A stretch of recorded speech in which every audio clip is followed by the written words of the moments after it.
F7 সিরিজের চীনের তৈরি আরও একটা যুদ্ধবিমান প্রশিক্ষণের সময় বাংলাদেশে বিধ্বস্ত হলো।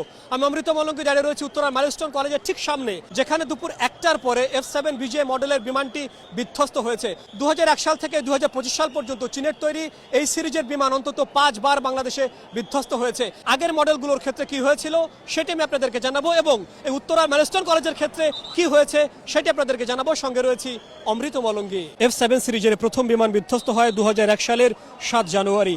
একটি FT-7B প্রশিক্ষণ মডেল বিমান ঢাকার জিয়া আন্তর্জাতিক বিমানবন্দর থেকে ওড়ার পরপরই ইঞ্জিনে আগুন ধরে যায়।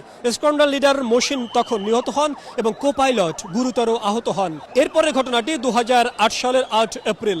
টাঙ্গাইলের ঘাটাইলে অনুশীলনের সময় একটি F7BG বিমান নিয়ন্ত্রণ হারিয়ে পড়ে যায়। Squadron leader Morshed Hasan eject করলেও প্রাণ হারান। পরের ঘটনাটি 2015 সালের 29 জানুয়ারি। একটি F7MB বিমান চট্টগ্রামের পতেঙ্গার উপকূলে উড্ডয়নের পর নিখোঁজ হয়ে যায়। ফ্লাইট লেফটেন্যান্ট তাহমিদ নিখোঁজ হন, পরে তার মরদেহ খুঁজে পাওয়া যায়নি। এরপর 2018 সালের 23 নভেম্বর মধুপুর এলাকায় একটি F7BG বিমান উড্ডয়নের পরপরই উইং কমান্ডার আরিফ আহমেদ দীপু নিহত হন। তারপর এই 21 জুলাই 2025 ঢাকার উত্তরার এলাকায় মাইলস্টোন কলেজে F7BGI, এটি সবচেয়ে আধুনিক মডেল প্রশিক্ষণ একটি বিমান। পাইলট ইজেক্ট করলেও প্রাণ বাঁচাতে পারেননি। ক্লাসে এবং মাঠে থাকা বেশ কয়েকজন শিক্ষার্থী মারা গেছেন বলে এখন পর্যন্ত আমাদের কাছে খবর আছে।